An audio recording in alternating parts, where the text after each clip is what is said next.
Banjir di Jakarta dan juga Bekasi menunjukkan perlunya perhatian serius terhadap pengelolaan lahan dan pengembangan sosial ekonomi di kawasan Puncak Bogor, Jawa Barat. Dan untuk membahas perlunya menata ruang di kawasan Puncak Bogor sudah bergabung bersama kami dari luar studio melalui sambungan Zoom peneliti tata ruang dan lingkungan dari Pusat Pengkajian Perencanaan dan Pengembangan Wilayah atau P4W Institut Pertanian Bogor, Profesor Ernan Rustiadi. Selamat siang Prof. Ernan, terima kasih atas waktunya bersama kami di Metro Siang. Kalau kita lihat ya Prof, sekarang ini kan sedang ramai penyegelan villa dan juga pembongkaran bangunan di kawasan Puncak. Nah sebenarnya sudah seberapa parah sih Prof kondisi Puncak Bogor ini?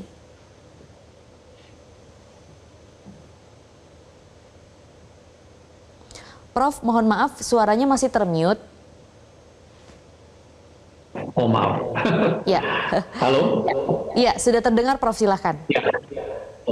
Kawasan Puncak Bogor memang merupakan kawasan yang sudah lama ya diperhatikan bahkan sejak zaman kolonial Belanda, zaman Soekarno, Pak Harto dan sampai sekarang. Dan kawasan ini banyak mendapat perhatian karena merupakan hulu puncak hulu Sungai Ciliwung ya yang masuk ke jantung kota Jakarta seperti tadi disampaikan.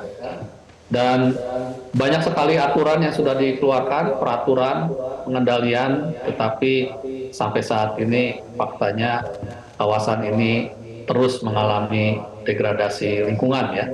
Daya dukungnya semakin menurun, terutama akibat alih fungsi lahan ya, yang mengkonversi ruang-ruang hijau ya menjadi ruang-ruang terbangun seperti yang kita lihat di sini gitu ya.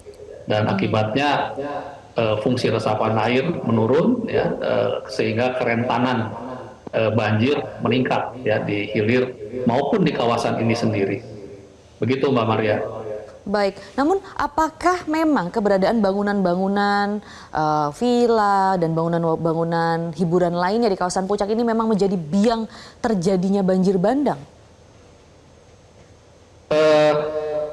Jadi kawasan Puncak ini yang bisa dikatakan sebagai motor penggerak utama perubahan di kawasan ini bukan lagi perkebunan dan pertanian. Kalau di masa lalu kan perkebunan ya sebagai jantung ekonomi kawasan ini ya, perkebunan dan pertanian. Tapi kalau sekarang pariwisata ya, yang paling menjadi penggerak perubahan di kawasan ini.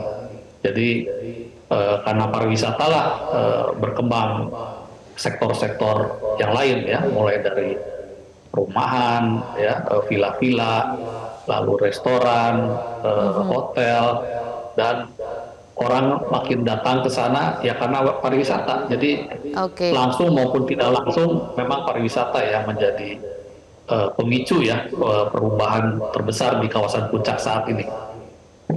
Oke, kalau begitu. Dan kalau bagaimana dengan banjir kiriman begitu dari Puncak yang katanya kiriman ke Jakarta hingga Bekasi. Apakah juga karena alih fungsi lahan di kawasan Puncak, Prof. Ernan? Ya, jadi Bogor ya itu memang tempatnya hulu-hulu sungai yang mengalir ke hilirnya dari di kawasan Jabodetabek ini. Jadi bukan hanya Ciliwung ya. Jadi satu Jabodetabek ini kami hitung ada 21 das ya. Dan Ciliwung salah satunya.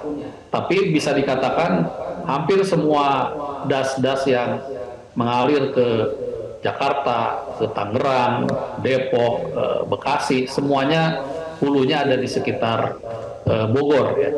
Jadi kalau kawasan Puncak Bogor itu hulunya Ciliwung. Tapi kalau Bekasi hulunya itu berhenti sampai ke Sukamakmur ya. Sukamakmur, Babakan Madang ya, Tanah Sereal, Citerup, sampai Jonggol itu hulunya dari kawasan das Bekasi ya. Atau kalau yang paling hulunya itu yang sering dikenal sebagai Puncak 2 ya, mulai dari Sentul dan sebagainya. Di kawasan itu sekarang perkembangannya juga pesat ya, karena ada Kota Baru, ada Sentul, ada villa-villa yang tadi ya. Nah, jadi begitu Mbak. Jadi semuanya di Bogor, tapi bukan hanya puncak ya, hulu-hulu sungainya itu. Baik. Dan perubahan di hulunya ya berdampak banjir seperti sekarang ini. Nah, namun bagaimana sebenarnya pemerintah daerah tuh bisa memilah-milih begitu ya terkait perizinan, bahwa memang harus ada sisi penggerakan ekonomi di kawasan pariwisata di Bogor maupun Puncak, tapi juga bagaimana perizinan-perizinan yang sebenarnya di daerah-daerah yang seharusnya memang sudah tidak boleh begitu. Nah, itu pengaturannya sepertinya harus bagaimana sih, Prof. Ernan? Ya, sebenarnya kita sudah memiliki instrumen ya untuk bagaimana membagi-bagi mana yang akan kita jaga sebagai area yang tidak kita usahakan, mana yang kita gunakan dan sebagainya, yang kita sebut sebagai rencana tata ruang. Jadi rencana tata ruang itu membagi area mana yang fungsi lindung, mana yang fungsi budidaya.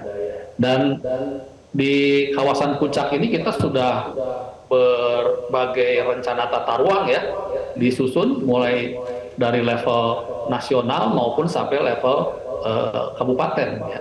RT RW-nya ada. Nah, jadi seperti di kawasan Puncak ini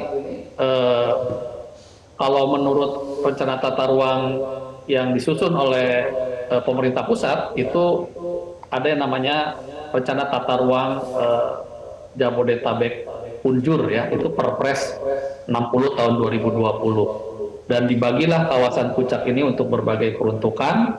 Nah, ada yang digunakan untuk khusus hanya hutan konservasi, ada yang untuk budidaya tapi terbatas. Nah, area-area yang sekarang kita banyak bicarakan ya, mulai dari hibis wisata, lalu Eiger, lalu pabrik teh, itu saya cek ya, kalau lihat di peta itu semuanya masuk zona yang disebut sebagai B4 ya. B4 itu zona untuk kawasan yang memiliki daya dukung lingkungan yang rendah ya, tapi subur, tapi merupakan kawasan resapan air ya, berupa kawasan pertanian lahan kering dan perkebunan. Jadi memang peruntukannya maksimal itu untuk pertanian dan perkebunan ya, jadi tidak bisa, harusnya tidak bisa sampai dibangun seekstensif seperti ini.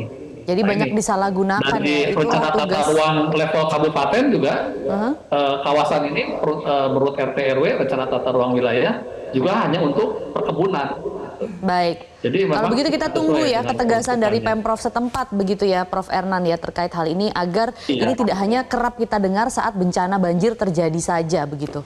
Prof. Ernan Rustiadi, peneliti tata ruang dan lingkungan P4W IPB, terima kasih atas waktunya bersama kami di Metro Siang. Jelajahi cara baru mendapatkan informasi. Download Metro TV Extend sekarang.